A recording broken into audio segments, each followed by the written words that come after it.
કે શક્તિ જોઈએ તો જ્ઞાન પ્રાપ્ત કરો, અને જો સન્માન જોઈએ, તમારે માન જોઈતું હોય તો ચરિત્ર સારું કરો.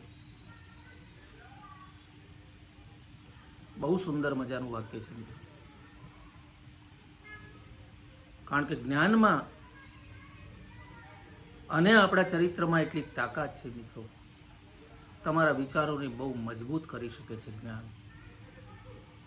કારણ કે તમારો મોટામાં મોટો દુશ્મન જો કોઈ હોય ને, એ તમને જેટલું નુકસાન ના પહોંચાડી શકે ને, એટલું નુકસાન તમારા અનિયંત્રિત વિચારો તમને પહોંચાડી શકે છે.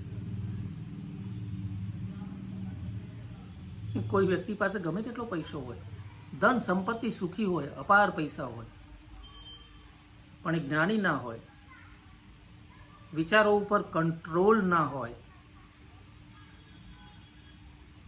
તો એ અનિયંત્રિત વિચારો એને બહુ જ નુકસાન પહોંચાડી શકે છે.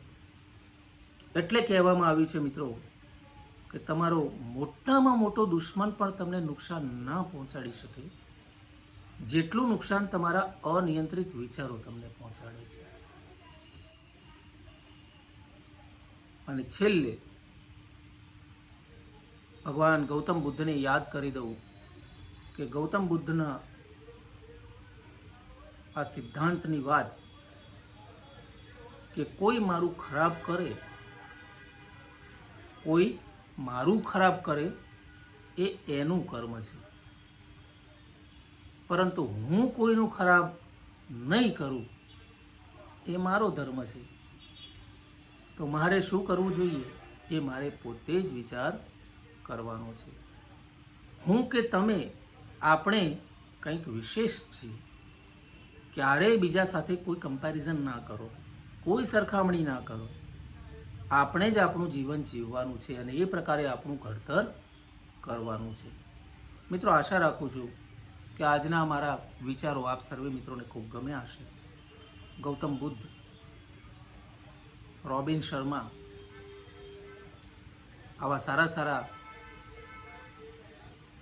વ્યક્તિઓ, વિદ્વાન વ્યક્તિઓના કોટ્સ આજે મેં આપ સર્વે મિત્રો સામે રજૂ કરવાનો પ્રયત્ન કર્યો છે. આશા રાખું છું કે આપ સર્વે મિત્રો એને ખૂબ ખૂબ આવકારશો.